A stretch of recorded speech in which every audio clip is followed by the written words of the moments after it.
All right, people, welcome back. It's your man King Moves. Another factoid today is about the Pequot Nation. I want y'all to check in and listen closely and learn something new. Peace, blessings, and love, family. This is the Elder Rasan Shakur out of New Orleans, Louisiana, coming to you with another great and informative video. Peace and blessings to all the melanated family and mankind. Well, family, this video is going to be about Thanksgiving and why black people should never celebrate it. That's right. Thanksgiving was a celebration of the genocide of the Pequot Indians, melanated Indians, just like me and you. In 1637, the massacre was led by a general named James Mason, and they committed genocide. The Pequot Indians was in Rhode Island, Connecticut, New Jersey. That's right. And these devils came in and committed genocide. The one that came on the sweet Jesus. That's right. Went in there and took the land, committed genocide on these indigenous people of America, not these $5 Indians. That's right, the Pequot Indian was already here, just like the Seminoles and the Choctaws and the Cherokees and the Iroquois and the Blackfoot, the Navajos, and on and on and on. The Omacs, the Anchors. Huh. We was already here on this land before European invasions that came from England and France and Spain and Germany and everywhere else. That's right, family. In 1993, Donald Trump's gambling empire was on shaky ground. His 3 casinos in Atlantic City had all just emerged from bankruptcy, and only a year before, some tough new competition arrived on the scene. Foxwoods, a Native American-owned casino in nearby Connecticut. So in 1993, that head family, which this was that head family, called the Pequot Nation, was who Donald Trump was railing against. Okay?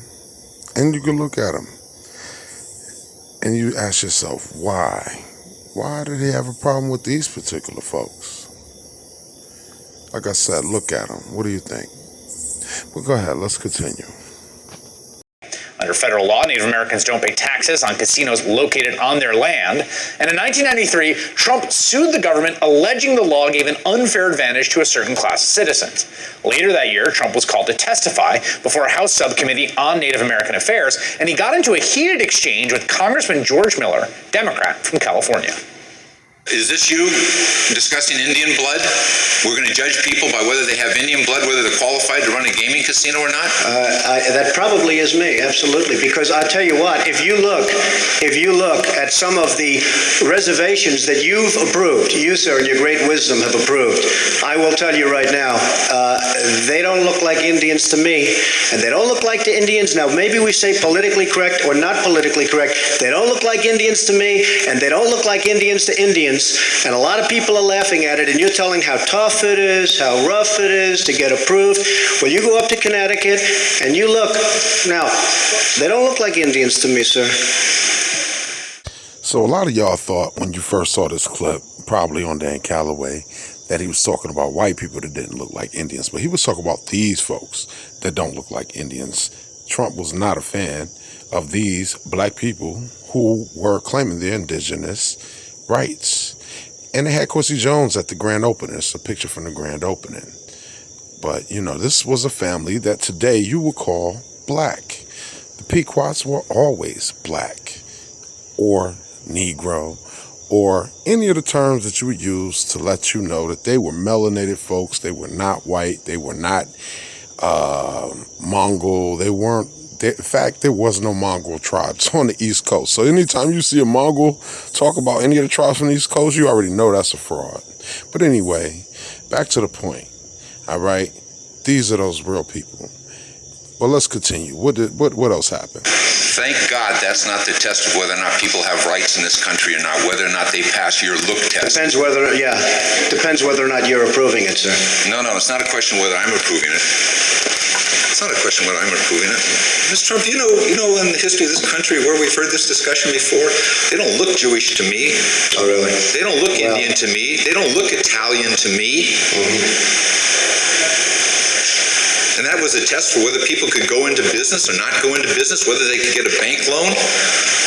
You're too black, you're not black enough. So no, Trump was not a fan of the real indigenous aboriginals of America. So people don't get misconstrued and confused, okay? When people show you that video and they play the clips, they don't give you the context of the conversation. They would talk about these folks. These are the Pequots. These are the Pequots in Connecticut, all right? And the Pequots actually went through quite a big situation historically. There was a whole war about them. You know, the Pequot War from the 1600s. You know what I'm saying? But at the same time, we have gotten information about them. And just check this out real quick. This is a picture with which I'm sure it depicts things that most people in this region would be familiar with, which is the massacre of the Pequot in 1937 in Connecticut. This is one of the beginnings of a massive deportation of Native American people from New England to the Caribbean.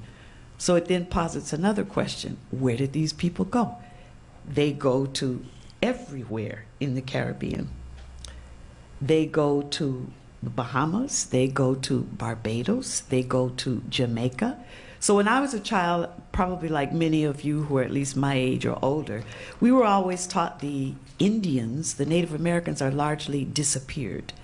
I have there a quote from Herman Melville, the book that we all had to read in school, Moby Dick, where he says, you know, the name of the boat, the ship is the Pequot, first of all, and we don't even know why it's the Pequot when we're reading it. But he says, you will no doubt remember the Pequot was the name of a celebrated tribe of Massachusetts Indians now extinct as the ancient Medes.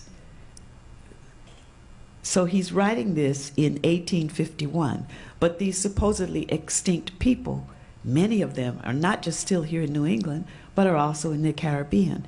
And in fact, one of the things that was most astonishing to me in trying to do the research of Black people and Native Americans side by side in this question of slavery is an intra-American slave trade that went on in the Caribbean, a waterborne traffic. They didn't cross the Atlantic, but was going around in the Caribbean, was a very, very large flow of slavery. The estimate now is that over a period of 400 years, more than 2.5 million Native persons, many of them from New England, were in slavery in the Caribbean. This is besides the Taino who lived there. This is another set. And this saltwater trade expelled them all over the Caribbean, to Little Bonaire and Curacao, to the many small Lucayas, to Hispaniola, and to Puerto Rico. In fact, one study done by Resendez, which is called The Other Slavery, is that in the period between 1670 and 1720, from the Carolinas, South Carolina in particular, more Indians were exported out of Charleston, South Carolina, than Africans were imported into Charleston, South Carolina.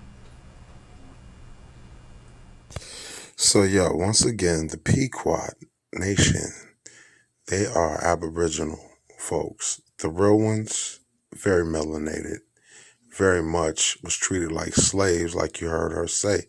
They got sent everywhere. Check in again with your man King Move Factoids.